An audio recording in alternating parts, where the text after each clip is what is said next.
আসসালামু আলাইকুম প্রিয় দর্শক, অন্য মঞ্চের আলাপচারিতায় আপনাদের সকলকে স্বাগত জানাচ্ছি। আসসালামু আলাইকুম দর্শক, আপনাদের সাথে আমি আতিক রহমান পূর্ণিয়া।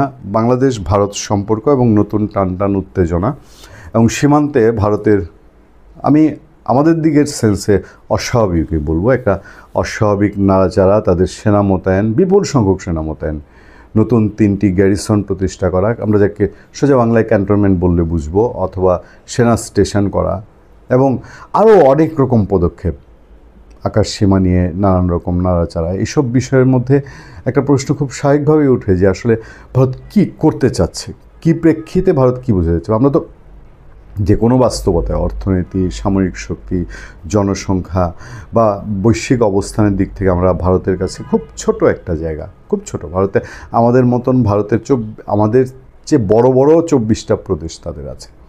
তো সেই জায়গায় আমরা যেচে গিয়ে যে ভারতের সাথে আমাদের ঐতিহাসিক শত শত বছরের সম্পর্ক, অনেকে 71 দিয়ে শুধু মিলানোর ভুল করেন, যে হ্যাঁ 71 সালে ভারত এসে প্রমাণ দিয়েছে যে সত্যিকার এটা একটা সাংঘাতিক দারুণ সম্পর্ক, কিন্তু শত শত বছর ধরেই তো, এবং আমরা একসময় একই ছিলাম, ভারতবর্ষ আমরা এক ছিলাম, এবং বাংলা বলতে ভারতের যে 3 অঞ্চল, এই আসাম, ত্রিপুরা, উড়িষ্যা, এগুলো তো বাংলা বলতে আমরা সেগুলোর মধ্যেই ছিলাম।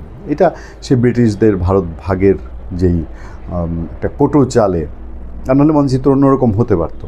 আচ্ছা, মানচিত্র যেটা হয়েছে এরপরেও তো ভারতের সাথে সম্পর্ক আমাদের ভালো, কিন্তু যেই মেটিকুলাস ডিজাইনের মধ্যে দিয়ে 5 আগস্ট 2024 বাংলাদেশের রাজনৈতিক পরিস্থিতি পরিবর্তন হয়েছে, এবং তারপরে এর ভেতরে যে শক্তি কাজ করেছে, এর ভেতরে পাকিস্তান কাজ করেছে, আমেরিকা কাজ করেছে।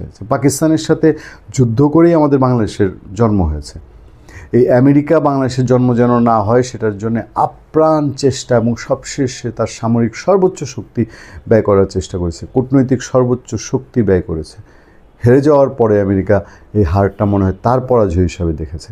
হেনরি কিসিঞ্জার কীভাবে চেষ্টা করেছে এই বাংলাদেশকে নিয়ে, বঙ্গবন্ধু শেখ মুজিবুর রহমানের মৃত্যু যেন তারা উৎসব পালন করেছে, এরকমই তো ইতিহাস বলে।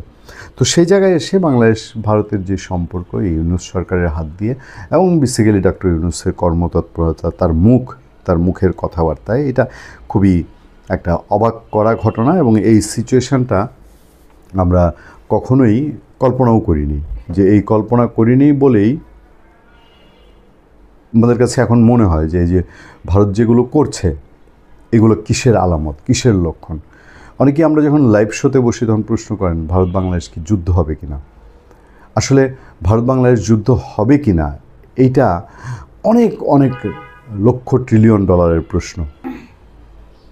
আমরা আজ নিয়ে 3 দিনে মূলত এই ভারত বাংলাদেশ সম্পর্ক, যেহেতু এটা খুব সেন্সিটিভ ইস্যু, এবং সৈন্য মোতায়েন, এই বিষয়গুলো মন গড়া বিশ্লেষণের ব্যাপার না, এগুলোকে সঠিক সুনির্দিষ্ট তথ্যের উপরে সেগুলোকে নিয়ে বিশ্লেষণ করা যেতে পারে, এবং সেই ক্ষেত্রেও অনেক সাবধানতার সাথে, এবং যেখানে জাতীয় স্বাধীনতা, সার্বভৌমত্ব, এই প্রশ্নগুলো জড়িত, আমাদের ভারতের সেনাবাহিনীর কথা বললে আমাদের সেনাবাহিনীর প্রসঙ্গ ওঠে। সুতরাং সুনির্দিষ্ট তথ্যভিত্তিক এই আলোচনাটা আগানোর জন্যে আমরা কোনো নিউজের উপরে ডিপেন্ড করি, এবং সেক্ষেত্রে ইন্টারন্যাশনাল নিউজের উপর ডিপেন্ড করতে গিয়েও আমাদেরকে বারবার বিভিন্ন রকম ক্রস চেক করতে হয়। কারণ ভারতের পত্রপত্রিকায় যেসব খবর যেভাবে আসে, যেমন বাংলাদেশের সমুদ্রে পাকিস্তানের একটি জাহাজ এসছে, যুদ্ধজাহাজ, নৌবাহিনীর একটি জাহাজ, এটা শুভেচ্ছা সফর বলা হচ্ছে, যে এটা একটা শুভেচ্ছা সফর। বাট ইন্ডিয়ান পত্রপত্রিকায় এই নিউজটা যখন আসে তখন আসে আবার ডিফারেন্টভাবে। তারা এটাকে অন্তত পাকিস্তানের দিক থেকে ক্ষেপণাস্ত্রবাহী নৌযান বাংলাদেশের সমুদ্র সীমায় মোতায়েন, এই ধরনের খবর দেয়। তো যে কারণে আমরা এসব খবরগুলোকে খুব ক্রস চেক করি, এবং ইন্টারন্যাশনাল খবর পিক করার সময় আমরা খেয়াল করি কোন দেশের কোন সংবাদ মাধ্যম এইটা প্রকাশ করছে, এবং এই জিনিসগুলো ওইসব দেশের পলিসির উপরে ডিপেন্ড করে। আমেরিকার সংবাদ মাধ্যম যখন করে তখন ভাবতে হয়, ইংল্যান্ডের সংবাদ মাধ্যম করলে, ফ্রান্সের করলে, এবং ভারতের করলে আরও অনেকভাবেই ভাবতে হয়, কারণ ভারতের সংবাদ মাধ্যম বিভিন্ন রকম তাদের ইন্টেনশন অনুযায়ী চলে। যাক, সবশেষ আমাদের সামনে একটি খবর, এটি বিশ্লেষণধর্মী খবর এবং তথ্য নির্ভর খবর। সেখানে বলা হচ্ছে বাংলাদেশের অন্তর্বর্তী সরকারের সঙ্গে পাকিস্তানের ঘনিষ্ঠতা ভারতের চিন্তার কারণ হয়ে উঠেছে। এ পরিপ্রেক্ষিতে নয়াদিল্লি বেশ কয়েকটি গুরুত্বপূর্ণ পদক্ষেপ নিয়েছে। এসব পদক্ষেপ শুধু ভারতের নিরাপত্তা নিশ্চিত করবে না, বরং ঢাকা ঘিরে দেশটির কৌশলগত প্রভাব শক্তিশালী করবে। ঢাকা ঘিরে দেশটির কৌশলগত প্রভাব শক্তিশালী করবে। ভারতের বার্তা সংস্থা ডিএনএ এসব তথ্য দিয়ে এক প্রতিবেদনে বলেছে, ভারত উত্তর পূর্ব সংযোগ সুরক্ষিত করার জন্য শিলিগুড়ি করিডোর বা চিকেন নেকে শক্তি বাড়াচ্ছে। এটা গত দুদিন ধরে আমি আপনাদের জানিয়েছি। এর এই অংশ হিসেবে সম্প্রতি ভারত বাংলাদেশ সীমান্ত বরাবর বামুনি, কিষানগঞ্জ ও চোপড়ায় 3টি নতুন সামরিক ঘাঁটি স্থাপন করেছে। সীমান্তে ভারতের শক্তি বৃদ্ধির বিষয়ে বাংলাদেশ অবগত কিনা এই বিষয়ে সমকাল পত্রিকা আনুষ্ঠানিকভাবে পররাষ্ট্র মন্ত্রণালয়ের মুখপাত্র ও জনকূটনীতি অনুবিভাগের মহাপরিচালক এস.এম. মাহবুবুল আলমের কাছে জানতে চেয়েছিল। বিষয়টি নিয়ে পররাষ্ট্র মন্ত্রণালয়ের সংশ্লিষ্ট বিভাগের সঙ্গে কথা বলে মন্তব্য দেওয়া হবে বলে জানিয়েছেন তিনি। আমি এইটুক আমার সাংবাদিকতার সেন্স অফ হিউমার থেকে আমি বলতে পারি যে এখন পর্যন্ত যেহেতু বাংলাদেশের পত্রপত্রিকাও খুব সিরিয়াসলি বিষয়টা উঠে আসছে, নিশ্চয়ই খুব দ্রুত সময়ে, এবং আজ রোববার সকালবেলায় আমি যেহেতু এই আলোচনাটি করছি, এমন হতে পারে রোববারই এটার একটা প্রতিক্রিয়া জানা যাবে, অথবা 2-1 দিনের মধ্যে বাংলাদেশের পররাষ্ট্র মন্ত্রণালয় নিশ্চয়ই একটা প্রতিক্রিয়া জানাবে। আমাদের সেই প্রতিক্রিয়াটা জানা খুব জরুরি যে বাংলাদেশ ভারতের এই সেনা তৎপরতা কীভাবে দেখছে বাংলাদেশ ঘিরে। চিকেন নেক কি সেটি নিয়ে বিস্তারিত বর্ণনা। আচ্ছা, আমিও যা আমাদের অনেক দর্শক থাকতে পারেন যারা চিকেন নেক বলতে কি বোঝায়, এই যে আলোচিত চিকেন নেক, এটা হয়তো সহজভাবে জানেন না। তাদের সুবিধার জন্য বলি, ডিএনএর প্রতিবেদনে বলা হয় চিকেন নেক হলো ভারতের পশ্চিমবঙ্গের শিলিগুড়ি শহরের পাশের একটি অঞ্চল। সবচেয়ে সংকীর্ণ অংশে প্রায় 20-22 কিলোমিটার দীর্ঘ এ ভূ রাজনৈতিক ও ভূ অর্থনৈতিক করিডোরটি উত্তর পূর্ব ভারতের 7 রাজ্যকে দেশটির বাকি অংশের সঙ্গে সংযুক্ত করে। এই রাজ্যগুলোকে 7 সিস্টার বলে, মানে 7 সিস্টার যেগুলো, এই যে আসাম, ত্রিপুরা, মিজোরাম, এই রাজ্যগুলোর সাথে ভারতের মূল অংশ যেটা, সেটার যোগাযোগের জন্য মাত্র 22 কিলোমিটারের একটা জায়গা আছে, যে জায়গার দুই পাশে একদিকে চীন, নেপাল, ভুটান, আরেকদিকে বাংলাদেশ। তো যে কারণে এটা একটা ছোট্ট চিপা জায়গার মতন মনে হয় বড় প্রেক্ষাপটে ভারতের মানচিত্র, বাংলাদেশের মানচিত্র চিন্তা করলে। সেই 22 কিলোমিটার জায়গাকে চিকেন নেক বলা হচ্ছে। এই করিডোরের পশ্চিমে নেপাল, পূর্বে বাংলাদেশ এবং উত্তরে রয়েছে ভুটান। অঞ্চলটি ভৌগোলিক দুর্বলতা বিবেচনা করে ভারত এখন একটি বিকল্প রেলপথ নির্মাণের পরিকল্পনা করেছে। প্রস্তাবিত রেলপথটি বিহারের যোগবানি থেকে নেপালের বিরাটনগর হয়ে পশ্চিমবঙ্গের নিউমল জংশনে পৌঁছাবে। এতে ভারতের উত্তর পূর্বাঞ্চলের সঙ্গে সংযোগ আরও শক্তিশালী হবে। এখানে ইস্যু হয়ে উঠেছে সবচেয়ে বড় বাংলাদেশ পাকিস্তান সম্পর্ক, যে জায়গাটায় বলা হচ্ছে যে ভারতের উদ্বেগ বেড়েছে পাকিস্তান সেনাবাহিনীর জয়েন্ট চিফ অফ স্টাফ কমিটির চেয়ারম্যান জেনারেল সাহির শামজাদ মির্জার সম্প্রতি ঢাকা সফরের পর। এ সফরে তিনি বাংলাদেশের সঙ্গে যোগাযোগ ও প্রতিরক্ষা সহযোগিতা বাড়ানোর বিষয়ে আলোচনা করেছেন। এর আগে বাংলাদেশের কতিপয় সরকারি উচ্চপদস্থ কর্মকর্তা, অবসরপ্রাপ্ত সেনা কর্মকর্তারা ভারতের সার্বভৌমত্বকে চ্যালেঞ্জ করে প্রকাশ্য মন্তব্য করেন। আপনারা জানেন যে ওই চিকেন নেক নিয়ে কথা বলে কয়েক ঘন্টায় কলকাতা দখল করবে, এইসব নানান গল্প টল্প বলে। ডক্টর ইউনূসের উপর বিরক্ত ভারত, এটা খুব সিগনিফিক্যান্ট। ডক্টর ইউনূসের উপর বিরক্ত ভারত, এর বহুবিধ কারণ আছে। ওই যে চীন সফরে গিয়ে তিনি চিকেন নেক নিয়ে মন্তব্য করেছেন, গতকালকে আমরা এটা নিয়ে আলোচনা করছি। এরপর তার সরকারের বিভিন্ন পদক্ষেপ, এইসব বিষয়ে ডক্টর ইউনূসের আগ বাড়িয়ে এবং অতি উচ্ছ্বাসের সাথে বিনা কারণে, বিনা যুক্তিতে পাকিস্তানের সাথে দহরম মহরম, এবং পাকিস্তানের এই যে ঊর্ধ্বতন সামরিক কর্মকর্তারা আসা, তাদের নৌবাহিনী কর্মকর্তা আসা, এগুলো কোনো প্রয়োজনীয়তা বাংলাদেশের জন্য ছিল না। এবং অহেতুক পাকিস্তান ভারত এই বিরোধপূর্ণ সম্পর্কের মধ্যে বাংলাদেশকে ঢুকিয়ে বাংলাদেশে একটা তোপের মুখে ফেলে দেয়া এবং তার সবচেয়ে ক্লোজ, সবচেয়ে বড় প্রতিবেশীর সাথে একটা বিরূপ পরিস্থিতি তৈরি করা, এই বিষয়গুলো ভারত নিশ্চয়ই সিরিয়াসলি দেখছে। ভালো থাকবেন, সুস্থ থাকবেন। আপনাদের সাথে আমি আতিক রহমান, পূর্ণিয়া। তবে একটু প্রশ্ন করে রাখি যে একজন রাষ্ট্রনায়ক, একজন রাষ্ট্রনেতা যদি এমন হয় যে তার কারণে একটা দেশের সাথে আরেকটা দেশের সম্পর্কের অবনতি হয়, এর চেয়ে দুঃখজনক বোধহয় আর কিছু হতে পারে না। মোহাম্মদ ইউনূসের বাড়াবাড়ি নিয়ে এই প্রথমবার মুখ খুলল ভারত। অফিসিয়ালি ভারতের প্রতিরক্ষা মন্ত্রী সরাসরি মোহাম্মদ ইউনূসকে হুঁশিয়ারি দিয়েছেন এবং ভারতের প্রতিরক্ষা দপ্তরের পক্ষ থেকে এমন কিছু সিদ্ধান্ত নেওয়া হয়েছে যা কিন্তু পরিষ্কার করে দিচ্ছে যে মোহাম্মদ ইউনূসকে আর কোনো অবস্থাতেই হালকাভাবে নেওয়ার জায়গায় ভারত নেই। কালকে রাজনাথ সিং কি বলেছেন আমি আপনাদের বলছি, আপনারা তাহলেই বুঝবেন কেন ভারতের এই পার্টিকুলার জবাব মোহাম্মদ ইউনূসের কাছেও কনসার্নিং। কালকে রাজনাথ সিং বলেছেন you should watch your words, অর্থাৎ আপনি যা বলছেন তা নিজে একবার দেখুন, ভেবে বলুন। ভারতকে আপনি দুর্বল ভাববেন না। ভারত কাইন্ডনেস দেখাচ্ছে মানে কোনোভাবেই এটা ভারতের উইকনেস নয়। পরবর্তীকালে রাজনাথ সিং বলেন যে আমরা বাংলাদেশের সঙ্গে যুদ্ধ চাই না, কিন্তু এটার মানে এটা নয় যে আপনি যা ইচ্ছা তাই করবেন। আপনি আপনার অ্যাকশনগুলোকে নতুন করে পর্যালোচনা করুন। কালকে ভারতের প্রতিরক্ষা মন্ত্রীর এই ভাষণ নিঃসন্দেহে ভারত এবং বাংলাদেশের সম্পর্কে আরো যে জটিলতা বাড়ালো তা কিন্তু 100% নিশ্চিত। দেখুন, কালকে যে বিষয়টা নিয়ে সব থেকে বেশি আলোচনা হলো সরকারি মহলে, তা হলো মোহাম্মদ ইউনূস ফের আরো একবার বাংলাদেশের গ্রেটার বাংলাদেশ যে ম্যাপ, যা নিয়ে এত বিতর্ক, সেই ম্যাপ ওরিয়েন্টেড আরো একটি ছবি তুরস্ক থেকে আসা কিছু ডেলিগেশনকে প্রেজেন্ট করেন। আমি সেই ম্যাপটার কথাই বলছি, যে ম্যাপটা নিয়ে মোহাম্মদ ইউনূস ইতিমধ্যেই বিতর্ক বাঁধিয়েছিলেন যখন তিনি পাকিস্তানের জেনারেলকে সেই ম্যাপটি তুলে দিয়েছিলেন। বাংলাদেশে এখন বিদেশি যে প্রতিনিধিরাই আসছেন তাদের হাতে একটি আর্ট অফ ট্রাম্প এই নামক একটি বই তুলে দিচ্ছেন মোহাম্মদ ইউনূস। এবং সেই বইতে কি আছে? সেই বইতে শেখ হাসিনার পরবর্তী সময়ে ছাত্র আন্দোলন কিভাবে হচ্ছে, কিভাবে নতুন বাংলাদেশ তৈরি হয়েছে, এই সকল কথাবার্তাগুলো আছে। এবং সেই বইতে মোহাম্মদ ইউনূস যে প্রচ্ছদ ব্যবহার করেছেন, সেই প্রচ্ছদে সরাসরি গ্রেটার বাংলাদেশ তৈরির ম্যাপ আছে, যেখানে ভারতের অংশ মেঘালয়, আসাম, ত্রিপুরাকে কিন্তু বাংলাদেশের অংশ হিসাবে দেখানো আছে। আর কালকে ভারত কিন্তু সেই পার্টিকুলার ইস্যুটাই রিয়াক্ট করেছেন এবং ভারত মনে করছে এটা কখনোই মাইনর আর্টিস্টিক এরর নয় যে শিল্পী ভুল করে এঁকেছেন। যদি ভুল করে আঁকতেন তাহলে যখন এর আগে বিতর্ক হয়েছিল তখনই সেটাকে রিভাইভ করতে পারতেন, কিন্তু তারা তা করেননি।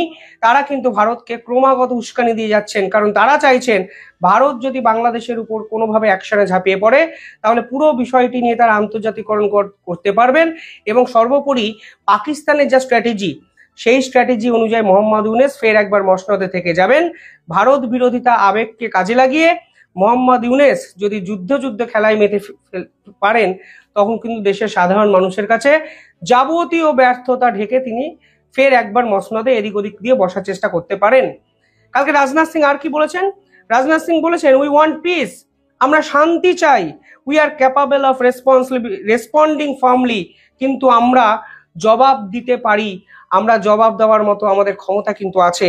মনে রাখবেন, আমাদের যখন প্রয়োজন হবে আমরা জবাব দেব। তাই দয়া করে আপনি রিচেক করুন আপনার অ্যাকশনগুলোকে, আপনি যেগুলো করছেন, যেগুলো বলছেন, সেগুলো ভেবেচিন্তে বুঝে শুনে বলুন।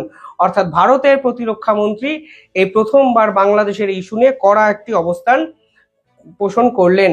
পাশাপাশি কালকে ভারতের মিলিটারি 3টে নতুন বেসমেন্ট তৈরি করলেন, 3টে নতুন গ্যারিসনকে আমাদের সামনে নিয়ে এলেন।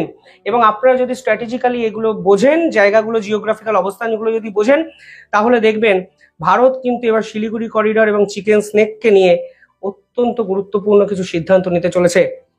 3টে নতুন ব্যাটালিয়ান, তার মধ্যে একটি হলো ধুবুরি গ্যারিসন, যেটা আসামে অবস্থিত এবং ব্রহ্মপুত্র নদীর একদম পাশে নতুন করে এই ব্যাটালিয়ন কিন্তু কালকে ভারতের মিলিটারি লঞ্চ করেছে এবং পার্টিকুলারলি এই জায়গাটি ব্যবহার করা হবে মনিটরিং এর জন্য, কারণ এইখানে নদী পেরিয়ে অনেক বহু বাংলাদেশি অনুপ্রবেশকারী হয়ে ভারতবর্ষে ঢুকছেন।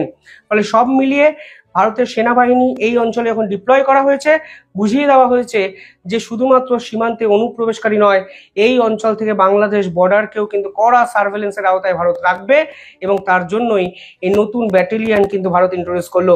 সেকেন্ড যে জায়গা আরো ইম্পর্টেন্ট, চোপড়া। আমি কালকে একটি ভিডিওতে বলেছিলাম এই চোপড়া হলো স্ট্র্যাটেজিক্যালি ভারতের জন্য অত্যন্ত ইম্পর্টেন্ট। এটি বাংলাতে অবস্থিত একটি সেনা ঘাঁটি এবং এটা নতুন করে ভারত রিভাইভ করছে এবং পার্টিকুলারলি কাউন্টার অ্যাটাক পারপাসের জন্য এটি ব্যবহার করা হবে, যা অফিসিয়ালি মনে করা হচ্ছে। এবং এর ওপারেই কিন্তু বাংলাদেশের পঞ্চগড় অঞ্চল। ফলে উত্তর দিনাজপুরের এই জায়গাটি শিলিগুড়ি করিডোরের অত্যন্ত কাছে, বাংলাদেশ বর্ডারের কাছে। এমনকি এই জায়গাটি এতটাই জিওগ্রাফিক্যালি, যদি দেখেন আপনারা, এতটাই জিওগ্রাফিক্যালি সেন্সিটিভ একটা অঞ্চল, তা কিন্তু ভারতের মিলিটারি ইউজ করবে, এবং পার্টিকুলারলি বুঝিয়ে দেওয়া হচ্ছে যদি চিকেন স্নেকে কোনো রকম ডিস্টারবেন্স ক্রিয়েট হয়, কাউন্টার অ্যাটাকে ভারতের মিলিটারি এই অঞ্চল থেকে চিকেন স্নেকে ইজিলি ছুটে যেতে পারবে। 3 নম্বর যে মিলিটারি বেস কালকে ভারত ইন্ট্রোডিউস করেছে সেটা হলো কিষানগঞ্জে, বিহারের পূর্ব দিকে, মানে বিহারের পূর্ব দিকের এই পার্টিকুলার জায়গাটিকে লজিস্টিক হাব হিসাবে ব্যবহার করবে ভারত। এই কিষানগঞ্জের লোকেশনটা যদি দেখেন তাহলে দেখবেন পার্টিকুলারলি এই জায়গাটিকে ভারতের মিলিটারি লজিস্টিক হাব হিসাবে ব্যবহার করবে, অর্থাৎ নির্দিষ্ট মিলিটারি ঘাঁটিতে যদি কোনো অবস্থাতেই ফাইটার জেট কিংবা বিভিন্ন ক্ষেত্রে ট্যাঙ্কার্স কম হয়, তখন কিন্তু এই পার্টিকুলার কিষানগঞ্জের গ্যারিশনটি প্রয়োজন হবে। এবং এটি কিন্তু এমন একটা জায়গায় অবস্থান করছে, মানে বিহারের নর্থ ইস্টে, যা থেকে শিলিগুড়ি করিডর কিন্তু আবার কাছে। অর্থাৎ ভারত কিন্তু একটা ত্রিভুজের মতো সেনাবাহিনীর একটা গ্যারিশন ইউনিট তৈরি করলো, যা কিন্তু আপৎকালীন ব্যবস্থায় শিলিগুড়ি করিডর কেন্দ্রিক একাধিক অপারেশনে গুরুত্বপূর্ণ ভূমিকা পালন করবে। অর্থাৎ বুঝতেই পারছেন এই তৎপরতা অন্তত 1971 সালে বাংলাদেশের ইতিহাসের পর কখনো ভারত দেখায়নি। মানে আপনারা আমাকে একটা দিনের জন্য যদি দেখাতে পারেন, বিএনপির আমলের কথাও ভেবে বলছি, যে ভারত এই রকম তৎপরতা অপারেশন রেডিনেস দেখিয়েছে, তা কিন্তু এই উদাহরণ কিন্তু ইতিহাসে নেই যা ভারত এবার ক্রিয়েট করলো। দেখুন বিশেষজ্ঞরা বলছেন এতে কিন্তু ভারত যে ট্যাকটিক্যাল গ্যাপগুলো ছিল সেগুলোকে পূরণ করে ফেললো। মানে এতদিন শিলিগুড়ি করিডরকে নিয়ে এত ডেসপারেটলি ভারতকে ভাবতে হয়নি, কারণ ভারত জানতো ওপারে যে প্রতিবেশী রাষ্ট্র আছে সে ভারত বাংলাদেশে এবং বন্ধু রাষ্ট্র। কিন্তু আজকের দিনে দাঁড়িয়ে বোঝা গেছে সেই বন্ধুত্ব নেই। বাংলাদেশ শিলিগুড়ি করিডরকে নিয়ে হুমকি হুঁশিয়ারি দিয়েছে, তো শুধু তা নয়, শিলিগুড়ি করিডরের কাছে কিন্তু একাধিক অস্ত্র, মিলিটারি বিভিন্ন ইকুইপমেন্ট ডিপ্লয়মেন্টও করেছে, আমি সেগুলো আপনাদের বলবো। পাশাপাশি বিশেষজ্ঞরা বলছেন এই পুরো গ্যারিশন ইউনিট তৈরি করার পিছনে আরো একটি কারণ হলো enhance two real time surveillance, অর্থাৎ প্রত্যেকটি মুহূর্তে সার্ভেলেন্স এবং ভারতের মিলিটারি কড়া অবজারভেশনে রাখতে পারবে। পাশাপাশি র্যাপিড রেসপন্সিবল ক্যাপাবিলিটি বাড়ালো, যদি কোনো অবস্থায় এখানে কোনো বিশৃঙ্খলা তৈরি হয় পাল্টা অ্যাকশনে ভারত কিন্তু যেতে পারবে, এবং সেই শক্তি কিন্তু ভারত বাড়িয়ে নিল, যা মোহাম্মদ ইউনূস আভাসই পাননি। পরবর্তীকালে ইন্ডিয়া যে রেডিনেস পশ্চার, অর্থাৎ ইন্ডিয়া যে কোনো মুহূর্তে যে কোনো মিলিটারি অপারেশনের জন্য তৈরি, নিঃসন্দেহে এই বার্তাও কিন্তু ভারতের মিলিটারি দিল। পাশাপাশি বাংলাদেশের পক্ষ থেকে যে পদক্ষেপগুলো নেওয়া হয়েছে সেটাও যদি আপনারা দেখেন তাহলে দেখবেন তারা অলরেডি চাইনিজ HQ-17 এখানে ডিপ্লয় করেছে ডিফেন্স সিস্টেম, তারা JSC-400 ডিফেন্স সিস্টেম ডিপ্লয় করেছে, FK-3 MSAM ডিপ্লয় করেছে, এবং লালমনিরহাটে তারা হ্যাঙ্গারি তৈরি করছে যেখানে 12টা ফাইটার জেটকে তারা ডিপ্লয় করতে পারে। অর্থাৎ বাংলাদেশ যেভাবে উস্কানি দিচ্ছে, ভারত কিন্তু পাল্টা কাউন্টার স্ট্র্যাটেজিটি কালকে সাজিয়ে ফেললো, এবং ভারতের প্রতিরক্ষা মন্ত্রী পরিষ্কার বলেই দিলেন, মোহাম্মদ ইউনূস আপনি আপনার কথা ভালো করে বলুন, না হলে কিন্তু পাল্টা জবাব ভারত দিতে পারে। এর পাশাপাশি ভারত কালকে যে সিদ্ধান্ত নিল তা কিন্তু ঐতিহাসিক একটি সিদ্ধান্ত। দেখুন মার্চ মে থেকে এই বিষয়গুলো নিয়ে আলোচনা হচ্ছিল, কিন্তু আজকের দিনে দাঁড়িয়ে ভারত বুঝতে পেরেছে এটাই হয়তো সেরা সময় ভারতের কৈলাসহর এয়ারবেসকে রিভাইভ করার। 1971 সালে এই কৈলাসহর এয়ারবেস কিন্তু ব্যবহার করা হয়েছিল বাংলাদেশের স্বাধীনতার জন্য। সে সময় পাকিস্তানের মিলিটারির উপর আক্রমণের জন্য ত্রিপুরাতে তৈরি এই কৈলাসহর এয়ারবেসকে ব্যবহার করেছিল ভারতের মিলিটারি। এবং আপনারা শুনলে অবাক হবেন, ভারত কিন্তু সর্বপ্রথম পাকিস্তানের সেনাবাহিনীকে কিলোফাইট দ্বারা আক্রমণ করে এই কৈলাসহর সেনাঘাঁটিকে কেন্দ্র করেই। কিন্তু এই কৈলাসহর সেনাঘাঁটি বাংলাদেশ থেকে সর্বসাকুল্যে, লালমনিরহাট এয়ারবেস থেকে সর্বসাকুল্যে 20 কিলোমিটার রেঞ্জের মধ্যে অবস্থান করছে। মানে 15 থেকে 17-20 কিলোমিটার আমি ধরে নিলাম। মানে বুঝতেই পারছেন এই এয়ারবেসটি বাংলাদেশের হয়ে যুদ্ধে ব্যবহার হয়েছে পাকিস্তানের বিপক্ষে 1971 সালে। সেই এয়ারবেসটিকে ভারত ঐতিহাসিকভাবে রিভাইভ করলো, এবং এবার এই ব্যাপারটিকে অপারেশনাল মেথডে কাজে লাগানোর প্রক্রিয়া কিন্তু ভারত অফিসিয়ালি শুরু করে দিল, যা নিয়ে কালকে থেকে বিস্তীর্ণ জায়গায় কিন্তু আলোচনা হচ্ছে। 1990 সালের শেষবারের জন্য এই লালমনিরহাট এয়ারবেসটিকে ফাংশনাল, মানে এর বিপরীতে কৈলাসহর এয়ারবেসটিকে ফাংশনাল মোডে পাওয়া গেছিল। এর রানওয়ে কিন্তু 100 মিটার। এই এয়ারবেসটা স্ট্রাকচারটা কিন্তু একটু ছোট, তার জন্য 1990 সালের পর এই এয়ারবেসটিকে ব্যবহার করার প্রয়োজন ভারত সরকার করেনি। কিন্তু এখন এই এয়ারবেসটিতে মনে করা হচ্ছে এমন কিছু অপারেশনাল স্ট্র্যাটেজি ভারত নিতে পারে যা বাংলাদেশের জবাব দেওয়ার জন্য যথেষ্ট, এবং এর জন্য 75 থেকে 200 একর জমি নতুন করে এই এয়ারবেসের সাথে অ্যাডিশন করা হবে, এবং একাধিক গুরুত্বপূর্ণ পদক্ষেপ এই এয়ারবেসকে কেন্দ্র করে ভারত নিচ্ছে। অর্থাৎ লালমনিরহাট এয়ারবেসে যেভাবে মোহাম্মদ ইউনূস হ্যাঙ্গার তৈরি করে 12টি ফাইটার জেটকে রাখার চেষ্টা করছেন, সেই লালমনিরহাট এয়ারবেস থেকে 20 কিলোমিটার, মানে বুঝতে পারছেন একটা রাষ্ট্রের সঙ্গে অন্য রাষ্ট্রের মাঝখানে দূরত্ব 20 কিলোমিটার, এর থেকে শিলিগুড়ি করিডোরের দৈর্ঘ্য বেশি। মানে বেসিক্যালি একদম পাঁচিলের পাশে আরেকটি মিলিটারি বেস যা ভারত বানিয়েছে। ফলে আলটিমেটলি পুরো পরিস্থিতিটা তৈরি কিন্তু করলেন মোহাম্মদ ইউনূস। এর জন্য কোনো জিওপলিটিক্যাল এক্সপার্টকে প্রয়োজন হয় না, শুধু মোহাম্মদ ইউনূস উস্কে যাচ্ছেন। ভারত যদি অ্যাগ্রেসিভলি কোনো ফাস্ট এফোর্ট নেয়, এফেক্টিভ কিছু করে, তখনই এই পুরো বিষয়টা নিয়ে আন্তর্জাতিক স্তরে রাজনীতি করতে পারবেন। তার জীবনের শেষ 1-1.5 বছরের যাবতীয় ব্যর্থতাকে ভুলিয়ে দিয়ে বাংলাদেশের মানুষকে ভারত বিরোধী আবেগকে কাজে লাগিয়ে ক্ষমতায় থাকতে পারবেন। যাই হোক, নিঃসন্দেহে ঘুম উড়বে মোহাম্মদ ইউনূসের। কিভাবে দেখছেন আপনারা?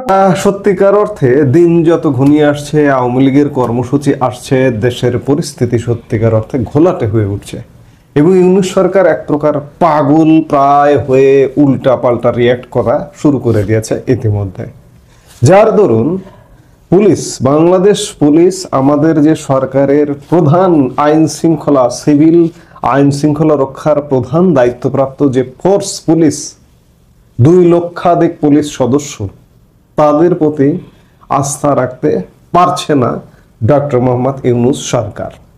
কারণটা হচ্ছে পুলিশের মনোবল ভেঙে দিয়েছে গত বছর এই ইউনূসকে যারা ক্ষমতায় বসিয়েছে তারাই, তাদেরই সন্ত্রাসীরা পুলিশের উপর হামলা, থানায় হামলা, পুলিশ হত্যাকাণ্ডের সঙ্গে জড়িত।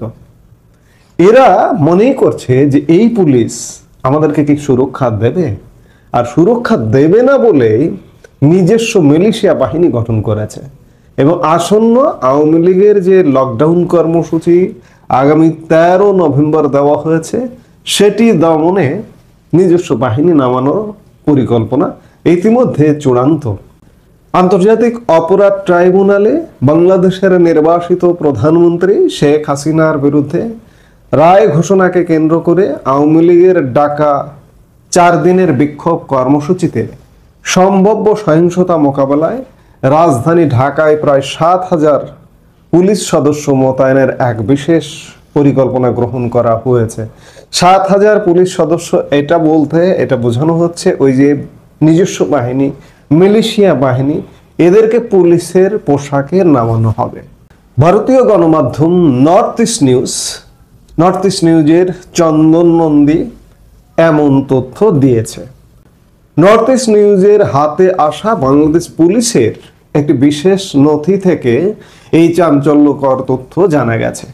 যুব ও ক্রীড়া এবং স্থানীয় সরকার, পল্লী উন্নয়ন ও সমবায় উপদেষ্টা আসিফ মাহমুদ সজীব ভুইয়ার উদ্যোগে গঠিত 9,000 সদস্যের একটি ব্যক্তিগত মিলিশিয়া বাহিনী থেকে তরুণদের নিয়োগ দেওয়া হয়েছে। এই বাহিনীর সদস্যরা ইতিমধ্যে একটি মোবিলাইজেশন ড্রিল বা মহড়ায় অংশ নিয়েছে। আগামী 10 নভেম্বর থেকে শুরু হতে যাওয়া আওয়ামী লীগের 4 দিনের বিক্ষোভ কর্মসূচির আগেই তাদের মাঠে নামানো হচ্ছে। এখানে একটু বলে রাখা ভালো যে গত বছর জুলাই আগস্টে যে সহিংসতা কর্মকাণ্ড ঘটানো হয়েছিল, পুলিশ হত্যা করা হয়েছিল, এই হত্যাকারীদেরই এই বাহিনীতে নিয়োগ দেওয়া হয়েছে। এরা আবার নতুন নতুন হত্যার কাণ্ড ঘটাবে, পুলিশ হত্যা করবে, হত্যা করে সেই দায় চাপাবে আওয়ামী লীগ পুলিশকে মেরেছে। পুলিশের মনোবল উল্টো দিকে ঘুরিয়ে দেওয়ার জন্য মানুষ তো হত্যা করবেই, হত্যা পরিকল্পনা নিয়েই তো নেমেছে। নিরাপত্তা সূত্রের খবর, আসিফ মাহমুদ সজীব ভুইয়ার নির্দেশে গঠিত এই বাহিনীর কয়েকশো তরুণ সদস্যকে পুলিশের পোশাক পরানো হবে। তাদের অনেককে ইতিমধ্যে ঢাকা মেট্রোপলিটন পুলিশের স্ট্যান্ডার্ড ইউনিফর্ম সরবরাহ করা হয়েছে এবং তারা রাজধানীর বিভিন্ন কৌশলগত অবস্থান নিয়েও ফেলেছে ইতিমধ্যে। আওয়ামী লীগের আসন্ন কর্মসূচিকে কেন্দ্র করে বিশেষ নিরাপত্তা পরিকল্পনা নিয়েছে ডিএমপি। 7 নভেম্বর জারি করা 9 পৃষ্ঠার পুলিশ নথি অনুযায়ী এই বিশেষ নিরাপত্তা পরিকল্পনার আওতায় মোট 6,829 জন সদস্য মোতায়েন করা হবে, যাদের মধ্যে সশস্ত্র সদস্যরাও অন্তর্ভুক্ত। পুরো ঢাকাকে 9টি সেক্টরে বিভক্ত করে এই নিরাপত্তা বলয় তৈরি করা হয়েছে। এই সেক্টরগুলোর অধীনে ডিএমপির 8টি বিভাগ, রমনা, মতিঝিল, ওয়ারী, লালবাগ, তেজগাঁও, গুলশান, মিরপুর এবং উত্তরা এবং শহরের 50টি থানার সব এলাকাকে নিয়ে আসা হয়েছে। বিক্ষোভকারীদের কার্যকরভাবে মোকাবেলার জন্য পুরো বাহিনীকে ছোট ছোট প্লাটুনে ভাগ করা হবে এবং প্রতিটি থানা এলাকায় একটি করে প্লাটুন মোতায়েন থাকবে। এই পরিকল্পনা বাস্তবায়নের জন্য একটি কেন্দ্রীয়ভাবে কন্ট্রোল রুম স্থাপন করা হয়েছে, যার দায়িত্বে থাকবেন একজন ডিসি এবং একজন এডিসি। এই কন্ট্রোল রুম থেকে পুলিশ ওয়্যারলেস সিস্টেমের মাধ্যমে মাঠ পর্যায়ে থাকা প্লাটুন কমান্ডারদের সরাসরি নির্দেশ দেবে। যে কোনো ধরনের বেআইনি কার্যকলাপ বা সহিংস ঘটনার খবর পাওয়া মাত্রই কন্ট্রোল রুম থেকে সংশ্লিষ্ট ডেপুটি কমিশনার, সহকারী কমিশনার এবং থানার ভারপ্রাপ্ত কর্মকর্তাদের জানানো হবে। কন্ট্রোল রুম থেকে প্রতি ঘন্টায় পরিস্থিতি সংক্রান্ত তথ্য সংগ্রহ করে পুলিশ সদর দপ্তরের ঊর্ধ্বতন কর্মকর্তাদের জানানো হবে। তবে অত্যন্ত গুরুত্বপূর্ণ তথ্য সরাসরি ডিএমপি কমিশনার, অতিরিক্ত কমিশনার এবং ক্রাইম ও অপারেশন ইউনিটের প্রধানদের কাছে পাঠানো হবে। এই বিক্ষোভ চলাকালীন 4 দিনে মোতায়েন থাকা সকল পুলিশ সদস্যকে দাঙ্গা মোকাবেলার পোশাক, রেইনকোট এবং পোর্টেবল ওয়্যারলেস রিসিভার দেওয়া হবে। নথিতে বলা হয়েছে দায়িত্বরত কর্মকর্তা ও সদস্যদের কাছে বিভিন্ন ধরনের আগ্নেয়াস্ত্র ও গোলাবারুদ থাকবে। এছাড়া সহিংসতায় কোনো সদস্য আহত হলে তাদের দ্রুত হাসপাতালে নেওয়ার জন্য পুলিশের যানবাহন প্রস্তুত রাখা হবে। নথিতে স্পষ্টভাবে বলা হয়েছে অপারেশন সফল করার জন্য কর্মকর্তা এবং বাহিনীর মধ্যে পূর্ণ সমন্বয় থাকতে হবে এবং মাঠ পর্যায়ের কমান্ডারদের মধ্যে সহযোগিতামূলক সম্পর্ক তৈরির ওপর জোর দেওয়া হয়েছে। অবস্থা বুঝুন যে সত্যিকার অর্থে পুলিশ থাকবে। পুলিশ কোন পুলিশ থাকবে? বিপদগামী এবং যারা যে পুলিশ একান্ত বিএনপি করে এবং একান্ত জামাত করে সেই পুলিশ, সেই সীমিত পুলিশ থাকবে। এবং এখনকার যে নেতৃত্ব পর্যায়ে যারা আছেন, আইজিপি থেকে শুরু করে ডিএমপি কমিশনার থেকে শুরু করে, এগুলো কিন্তু সব বিএনপি জামাত এবং তারা খুব সীমিত। এই সীমিত অংশের কমান্ড পুরো বাহিনী ফলো করে না, যার দরুন আসিফের মিলিশিয়া বাহিনী নামিয়ে একটা সহিংস ঘটনা ঘটাবার একটা প্রচেষ্টা নেওয়া হচ্ছে। আপনাদের মনে আছে নিশ্চয়, এই আসিফ মাহমুদ সজীব ভুইয়া মাস্টারের ছেলে, মাস্টারকে আমি ছোট করে দেখছি না, কিন্তু মাস্টারের ছেলে, জমিদারি অ্যাটিটিউড, তখন মনে হয় যে সেই মাস্টারকেই কলঙ্কিত করছে, একটা এমপিভুক্ত স্কুলের মাস্টারের ছেলে।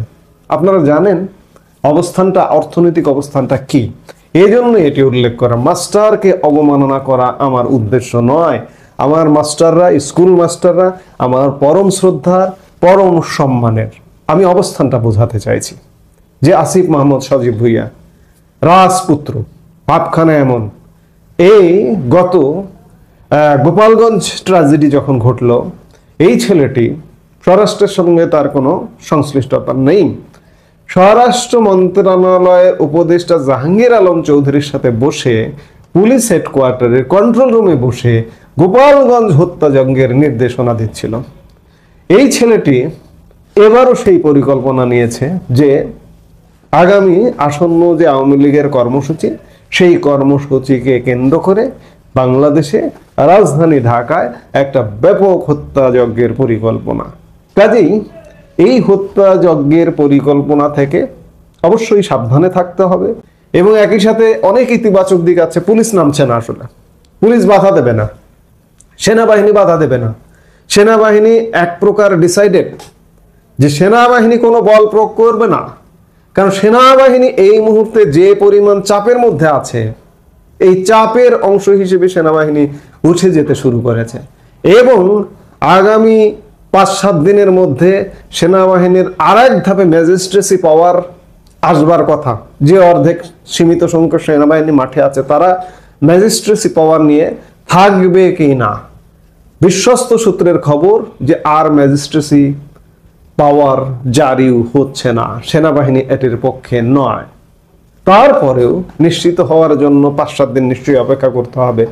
আজকে আমরা কথা বলছি 9 তারিখে, নিশ্চয়ই 3-4 দিনের মধ্যে ম্যাজিস্ট্রেসি পাওয়ার এলে, 13 তারিখের আগে এলে আসবে, না হলে আসবে না। আমাদের যে সোর্স যে খবর দিয়েছে, খবরটি যদি সত্যি হয় যে সেনাবাহিনী আর ম্যাজিস্ট্রেসি পাওয়ার নিয়ে মাঠে থাকছে না, সেনাবাহিনী অর্ধেক উঠে গেছে, সীমিত কিছু থাকছে, জাস্ট বেসামরিক প্রশাসনকে সহযোগিতার নামে দাঁড়িয়ে থাকবে, কিন্তু কর্মসূচিতে বা বল প্রয়োগে কাউকে কোনো সমস্যার কারণ করবে না। তো সেই জায়গা থেকে এখন চূড়ান্ত কামড় দিতে চাইবে এই যে আসিফ মাহমুদ, সজীব ভুইয়ার মতো সন্ত্রাসীরা নিজস্ব বাহিনী নিয়ে। সেই বিষয়গুলো মাথায় রেখেই আওয়ামী লীগের কর্মসূচিটা পরিকল্পনা করতে হবে।